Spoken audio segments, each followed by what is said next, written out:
no es la correcta, da cobertura, oportunidad a doctrinas que no son de Dios, y ahí nace el espíritu del anticristo tratando de establecer un evangelio paralelo, y en ese evangelio paralelo no está el Señor, no hay bendición del Señor, no está el Espíritu de Dios, y por tal razón no pertenece al reino de Dios. El reino de Dios solo son para aquellos que han nacido de nuevo. ¿Entendemos eso? O sea que el reino de Dios entre los hombres nace en la reconciliación de Dios con el hombre. Entonces, hermanos, el tema en esta mañana esencialmente es el tema que queremos compartir sobre cómo se inició en este mundo los reinos civiles o los reinos estatales. Si Dios es rey de reyes, Dios es el soberano de los reyes de la tierra. Ya estudiamos que el reino de Dios es desde la eternidad y hasta cuándo, y hasta la eternidad. Ya pudimos entender que el reino de Dios no tiene un inicio, el reino de Dios no tiene un final, porque el reino de Dios como Dios es eterno y para siempre. ¿Comprendimos esto?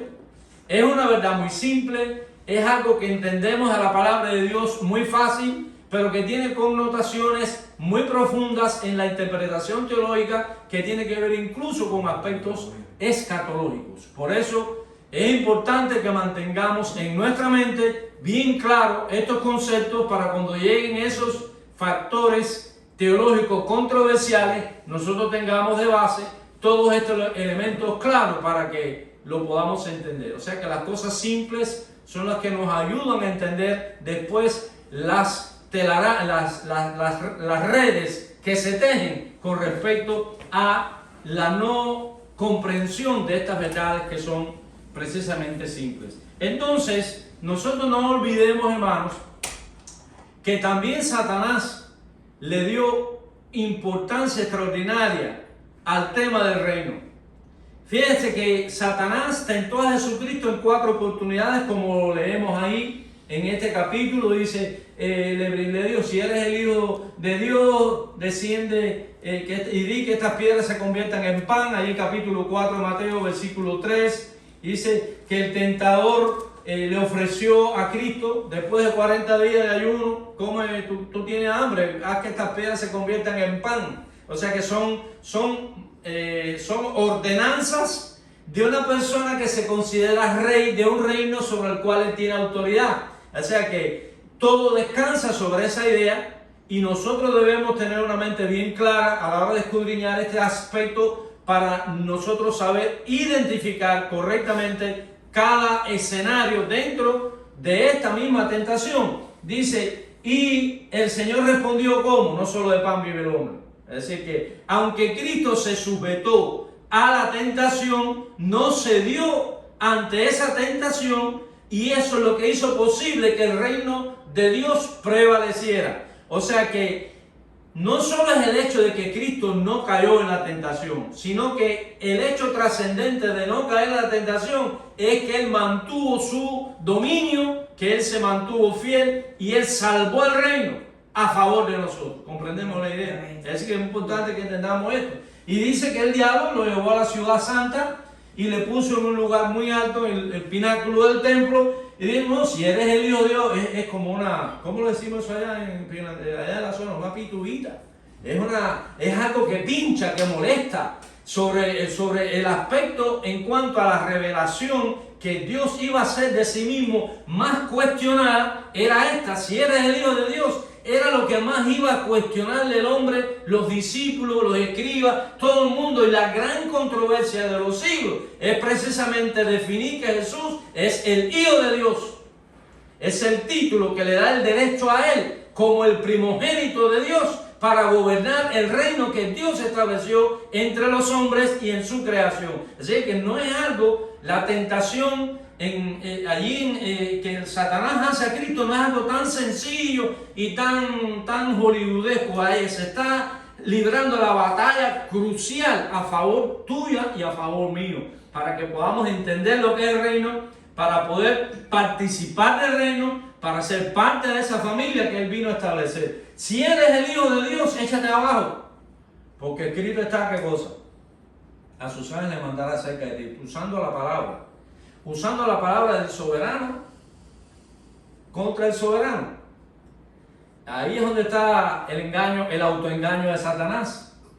Por eso no todo el que dice Señor, Señor, dijo más adelante, ¿cómo es? No todo el que me dice Señor, Señor entrará ¿a dónde? Al reino de los cielos. Es decir, que la persona que no está consciente de este aspecto, podemos perder muchos conceptos básicos para el disfrute de vivir en el reino. Y dice aquí, Jesús le dijo, escrito está también, no tentarás a quién, al Señor tu Dios. ¿Qué es? ¿Señor de qué? ¿Cristo es Señor de qué? Señor de su reino.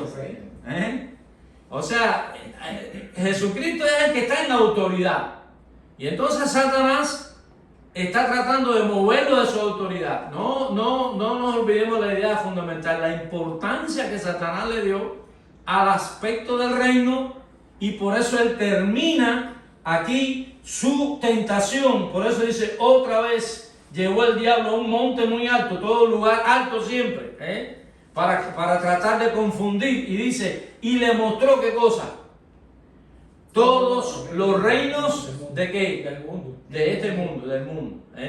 O sea que hay una diferencia entre los reinos de este mundo y el reino de Dios. Entonces, ¿cómo entrar a los reinos de este mundo, a esta tierra? Que es la cuestión fundamental que tenemos hoy en la clase. Y dice que el Señor le dice que se atrevió a decirle a Cristo, todo esto te daré, como si no fueran de Cristo. El atrevimiento y el relambimiento de Satanás fue grande. Qué paciencia la del Señor de no aniquilarlo a él. El Señor tiene todo el poder, pero él estaba en una misión que él quiere ante el tribunal de la gracia, de esa divinidad, de ese santo consejo. Él lo hizo todo perfecto. Y no usó su poder de manera arbitraria, aunque pudo haber sido santa. Y dice aquí que el Señor le dijo, dice que Satanás se atrevió a decirle, todo esto te daré si postrado me adorares. Tantas ilusiones que se hizo Satanás en ese momento, que Satanás creyó o no creyó que de verdad podía tumbar a Cristo. ¿Lo creyó o no? Si él no lo creía, no lo hacía. Pero él creía de verdad que Cristo era un ser igual que el primer Adán. Yo engañé a Adán y a Eva, y como está sujeto a las mismas limitaciones en las que estaba Adán y Eva, a yo lo voy a engañar también con la misma palabra. ¿Qué le dijo a Adán y Eva en el huerto? Bien sabe Dios que el día que tú comas de eso, ustedes van a ser como Dios, se van a conocer la ciencia del bien y el mal. ¿Era verdad o no? Sí.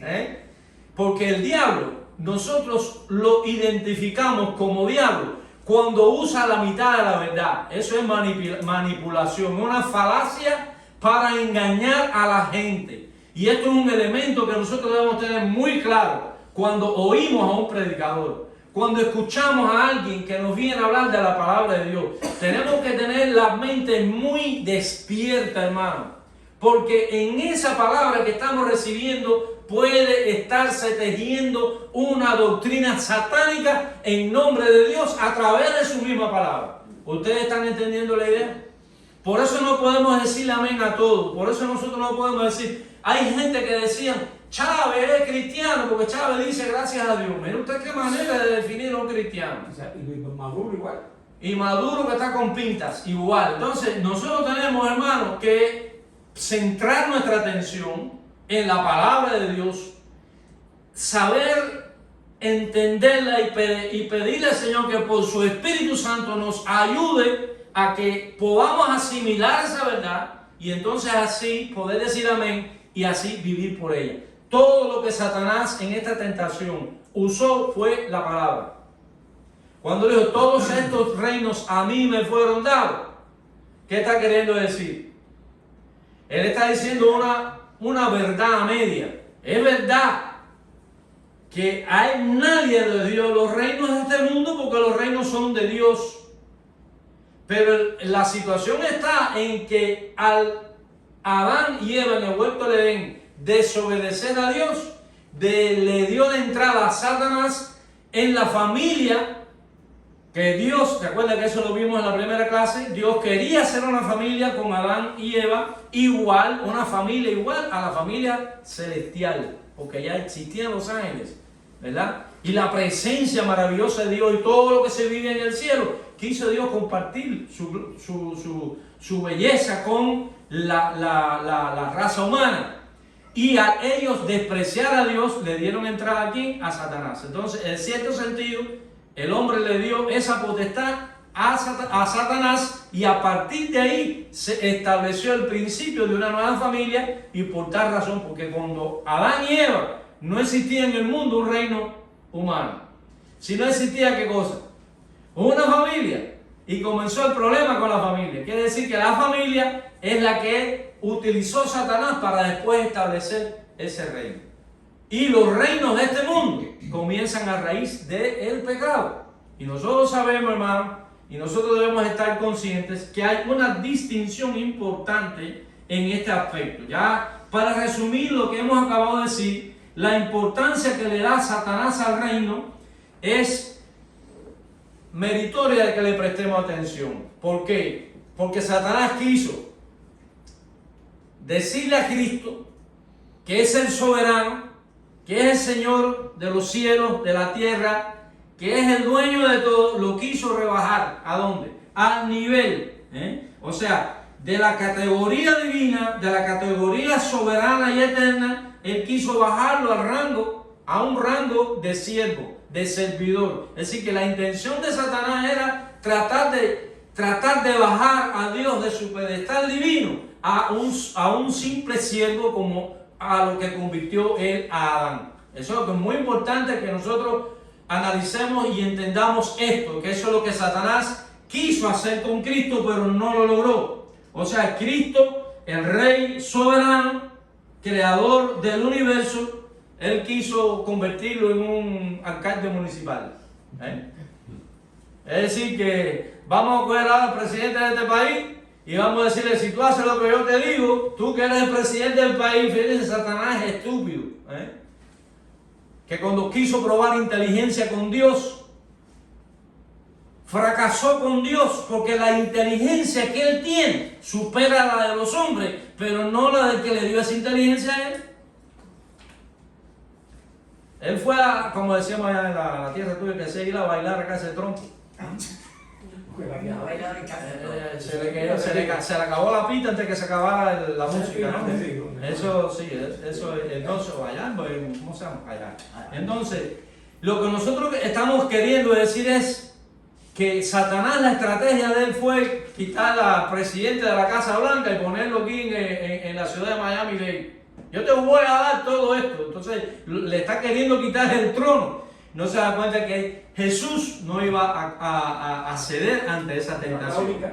No había manera. Entonces Jesucristo está, al vencer esa tentación y al él, después de haber pasado esa gran prueba, está en condiciones de restablecer la relación de Dios con el hombre.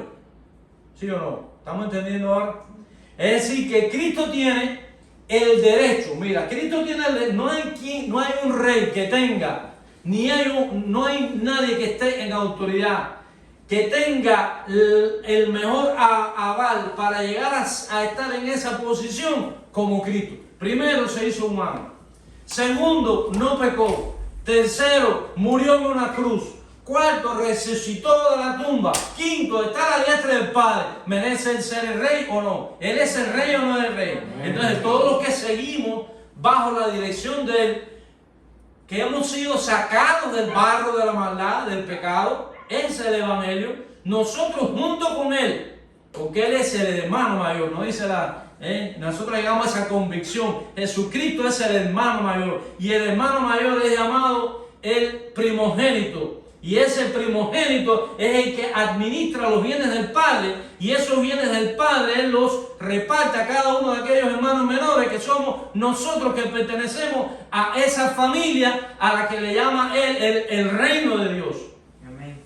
nosotros somos partícipes del reino de Dios. Dice que hay otra frase que después más adelante veremos. Y dice, no, el reino de Dios no está allí, no está aquí. No sé si ustedes vieron el mensajito que les envié. El reino de Dios está ¿dónde? Entre vosotros. Entre vosotros significa entre todos los que se reúnen. ¿Está el reino de Dios aquí o no? Amén. Amén. Nosotros somos partícipes de ese reino. Nada el diablo nos podrá ofrecer que sea superior a lo que nos ofreció Cristo. Satanás le ofreció los reinos de este mundo. Satanás le ofreció que convirtiera en la piedra en pan. Satanás le ofreció todas las cosas de este mundo.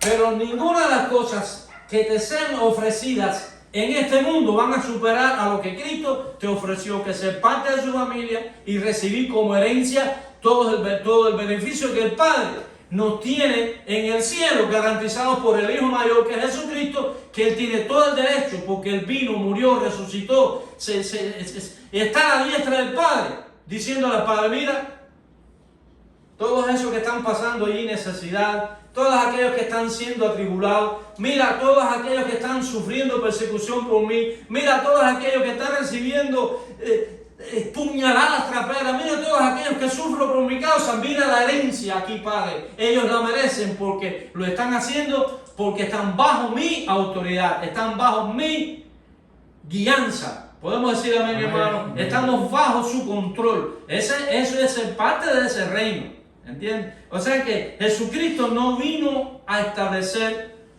los reinos, su reino igual a los reinos de este mundo. Escuchen bien esto.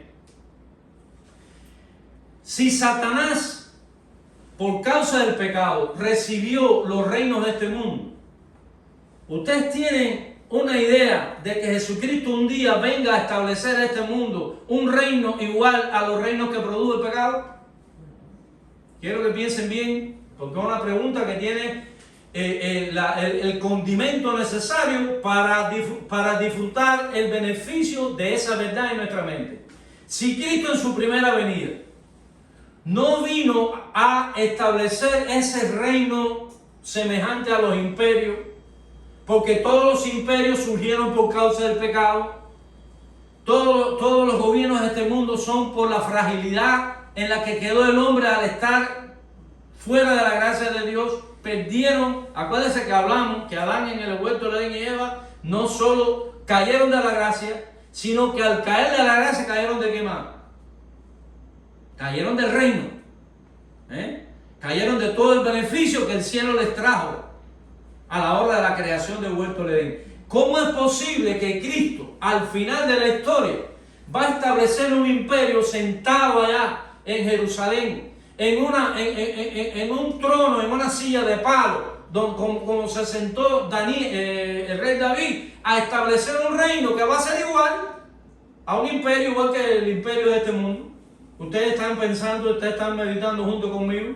Quiere decir que el reino de Dios va mucho más allá de esa manera de pensar que introdujeron en la teología rabínica primero y después en la teología posterior al siglo III y después se arraigó después del siglo XIV, siglo XV, XVI, a través de la iglesia en establecer que en la teología cristiana que Cristo va a venir a establecer un milenio que ese es su reino. Ninguna parte de la Biblia dice que el milenio es el reino de Dios.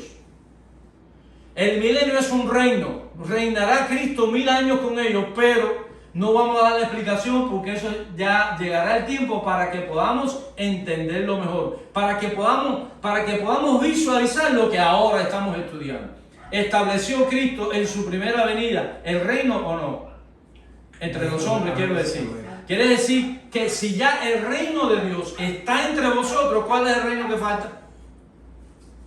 ¿O es Cristo Rey o no es Cristo Rey? Quiero que ustedes me contesten. ¿Es Cristo Rey ahora o no es Cristo Rey? ¿Hay algún momento en el que Cristo no fue Rey? Entonces comenzamos a entender que en la problemática teológico-escatológica comienzan a brotar muchas dudas que nosotros debemos evacuarlas aquí, porque después cuando miremos a otros hermanos enseñar otra manera de pensar sobre esto, nosotros vamos a estar bien orientados en la palabra de Dios. Debemos orar, estar en oración, tener una mente dispuesta a recibir la palabra para no dejarnos mover. Porque quiero decir, hermano, con toda responsabilidad, la doctrina que no viene de Dios, que no viene de su palabra, es una doctrina que la usa el espíritu del anticristo para establecer iglesias falsas. Y si nosotros nos asombramos de la cantidad de bandoleros, como decía el pastor, de la cantidad de sinvergüenza que hay proclamando ciertas doctrinas para el beneficio propio o para destruir la fe de muchas personas, se debe a que comenzaron a desviarse de la doctrina que Cristo vino a establecer. Y una de las razones por las que yo estoy aquí es por eso. Porque como yo entiendo eso y veo el peligro que hay de tantos hermanos sanos, que son hermanos que aman fielmente al Señor, pero han caído en enseñanzas y en doctrinas que los van a alejar de Dios. Porque son doctrinas de error. ¿Y usted sabe cómo le llama algunas de ellas la Biblia? Doctrinas de demonios. ¿Y dónde se están predicando la doctrina de demonios? ¿En la Casa Blanca? Se están predicando en los parques, se está predicando en los púlpitos. Con esos grandes líderes que son demagogos, que tienen una fraseología y tienen el don de la palabra para incubar en la mente de las personas ideas, inclusive transformarlas en ideales, que los van continuamente alejando de Dios. Por eso estamos aquí diciendo, Señor, ayúdanos para hacer un pequeño aporte, ¿ve?, para la edificación nuestra, para que cuando doctrina, usted quiere saber si lo que yo enseño aquí no es correcto, tenga su Biblia en la mano. Y vamos a ver. Entonces dice aquí que en este pasaje el Señor pudo vencer. O sea que el reino de Dios prevaleció ante el reino de Satanás. Por eso Satanás no podía tragarse a Cristo. Por eso los fariseos no podían soportar a Cristo. Porque Cristo se mantuvo fiel, se mantuvo leal. Por eso los judíos lo llevaron ante la cruz. Si podían hacerlo picadillo, lo hacían picadillo. Porque Jesucristo no cedió. Usted quiere saber lo que es el mundo, manténgase en el trabajo, fiel a los principios y a la lealtad cristiana para que vea. Para que vea a sus mismos compañeros de trabajo cómo lo tratan de pisotear y los jefes lo tratan de ignorar. Nunca le han dado la promoción, nunca quieren subir el salario. Hemos tenido esa experiencia aquí ahora. No les estoy hablando de cuentos. Y yo sé que si pido testimonio, muchos de ustedes los tendrán y le estropean y le tratan de obstaculizar y ven que tú puedes prosperar y tratan de cortar su camino. Porque usted ha querido mantenerse fiel al Señor. Hermano, lo que tenemos por delante y lo que el Señor nos ha ofrecido.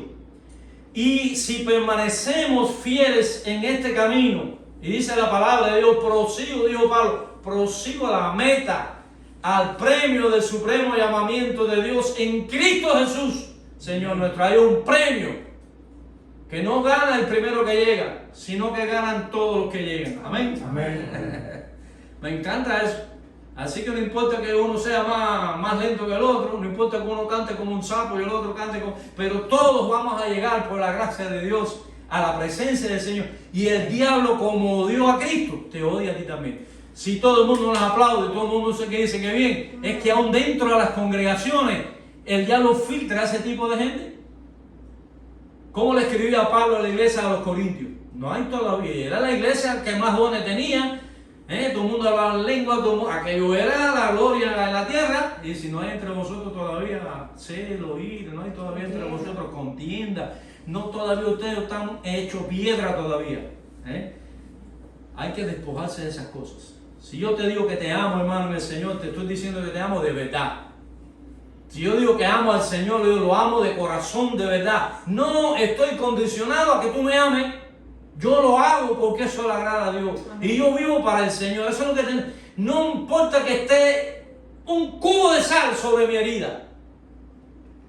Yo no me voy a dejar amargar por eso, por la gracia de Dios. No voy a dejar de hacer lo que Dios me llamó a hacer. No dejes de hacer lo que Dios te mandó a hacer. No dejes de comportarte como la palabra de Dios te enseña. Sé una persona que viva conforme al mandato de Jehová. Porque si vamos a vivir la fe por lo que los demás piensen o en dependencia al pisotón que te den los demás, mi hermano, no llegamos a ninguna parte. ¿Es verdad o no? Llegamos a donde llegamos por la gracia de Dios y por nuestro amor a Él. O nosotros queremos que Dios nos ame nada más a nosotros. Nosotros queremos que Dios, que todo el mundo nos ame, que cuando yo dé 4 pataletas, que todo el mundo me las aguante. No, el amor tiene 2 avenidas, ¿no? Yo le doy amor, yo recibo amor. ¿Eso qué cosa es? El reino de Dios. Así es como se vive en el cielo. En el cielo no hay nadie celando uno al otro. En el cielo no hay nadie queriéndole coger la garganta al otro. En el cielo no hay nadie sacando cuenta. En el cielo todo el mundo está adorando a Dios, agradecido al Señor, disfrutando de esa vida que nada en este mundo no tiene ningún parecido a aquello, excepto a los que por la fe hemos vivido para Él. Es lo único parecido que hay.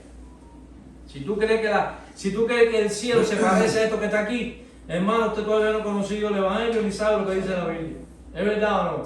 Pero cuando nosotros entramos en el reino, su gracia, su amor, su misericordia, cuando comenzamos a dejar que el pecado se aleje y esa gracia de Dios comience a tomar nuestra mente, comamos la palabra, estamos muy contentos con las clases, le decimos a los hermanos si pueden llegar, porque estamos disfrutando tiempos muy bonitos aprendiendo la palabra de Dios.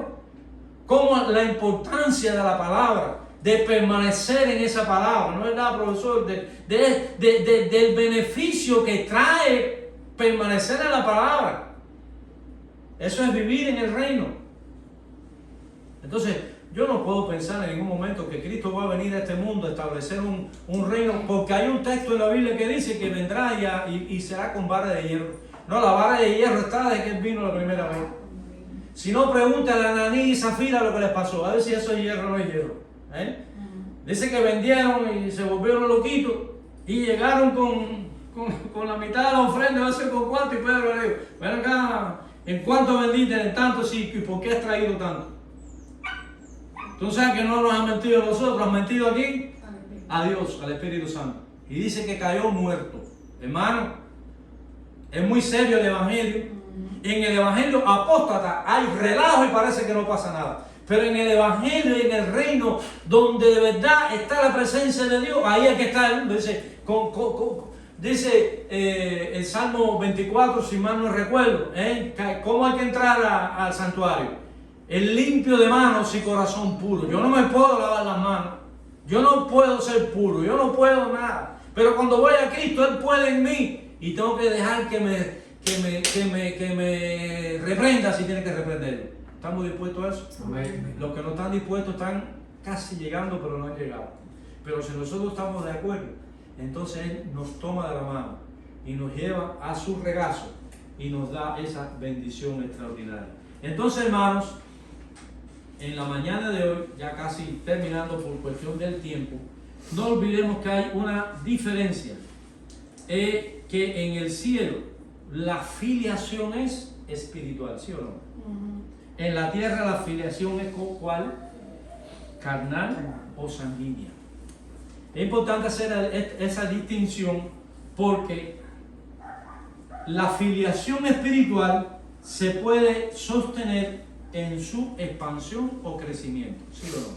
Todos aquí somos familia, ¿sí o no? Porque nos une ¿quién? El Espíritu Santo en la persona de Cristo. No importa cuán cantidad sea, pues su base es espiritual, ¿sí o no? Como somos hermanos espiritualmente, no importa que sea blanquito, que sea prietecito, que sea chinito, que sea rico, que sea pobre. Oye, lo que hace Dios es un milagro. ¿Tú sabes lo que hace Dios? Negro, chino, blanco, rico, pobre, todos juntos, unidos por el mismo Espíritu. Eso lo hace Dios. Eso lo hace Dios y nos amamos de verdad. No hay clases, sino una casta.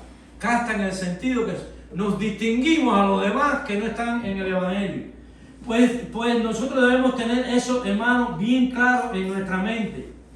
La familia espiritual es una familia que su crecimiento no los hace perder ese vínculo filial. ¿Comprendemos la idea?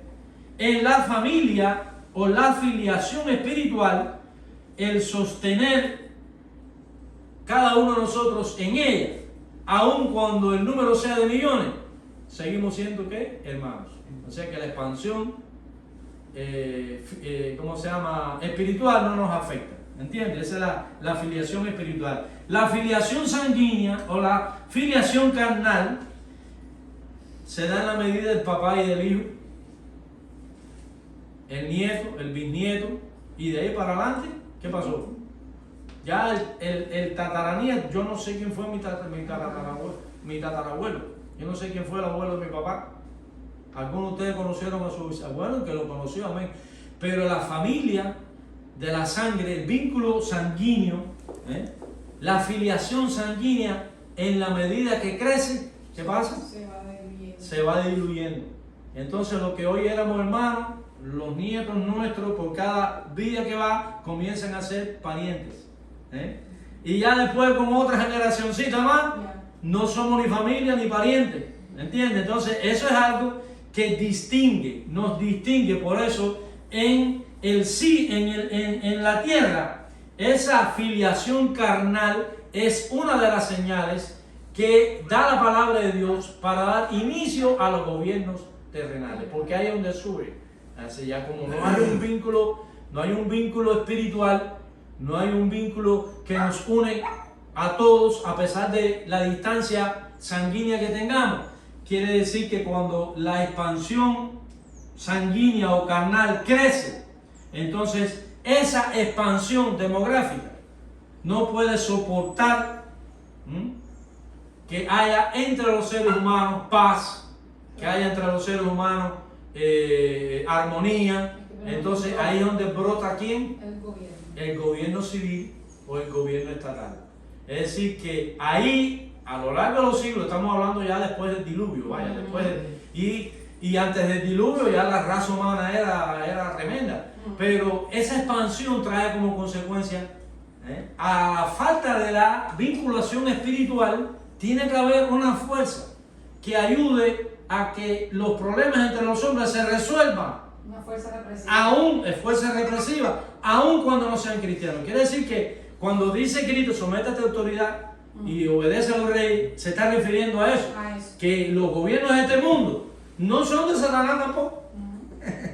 Porque los gobiernos de este mundo son diseños de Dios para que en su misericordia, para que en su bondad, para que en su providencia no exista el caos. Porque el caos predomina en el mundo si no hay un gobierno. Cuando hay un nuevo cherry en el pueblo y el cherry quiere hacer un buen trabajo, mete a todo el mundo en cintura, ¿sí o no? Sí. Pero cuando no hay un cherry que sea por la ley, ¿qué es lo que se forma en esa sociedad? Un caos. Entonces, el cherry más grande, más maravilloso del mundo se llama Jesucristo. Amén. Y todos los que vienen a Él forman parte de esa familia de la cual somos tú y yo. Podemos decir la verdad. Amén. Somos parte de esa familia, somos parte de ese reino. Así que el Señor les ayude, el Señor les bendiga y podamos en esta mañana salir de aquí agradecido al Señor porque entendemos cuando el apóstol Pablo dijo en Efesios capítulo 2 versículo 19 que ya no somos extranjeros. Esto es una definición de lo que es el reino también. Ya no somos extranjeros ni somos advenedizos. ¿Somos qué? Familia, la familia de Dios. Está en los dos conceptos, ¿se dan cuenta ahí? Cuando ustedes tengan un chance así, lean ese pasaje. Ya no somos extranjeros ni somos advenedizos, sino somos su familia, somos la familia. ¿Qué es la familia? El reino. Es decir, que el extranjero es el que vive en otro país. Nosotros somos extranjeros aquí hasta que nos muramos, somos extranjeros. Pero el advenedizo es el que siendo de este país se va para otro. Me voy para Alaska, yo nací en la Florida. Me voy para Alaska y en Alaska yo soy un advenedizo, porque aún siendo de este país hay costumbres y cosas en aquella región de las que yo no estoy acostumbrado. ¿Entiendes? Por eso dice Pablo, en este mundo somos extranjeros y peregrinos advenedizos.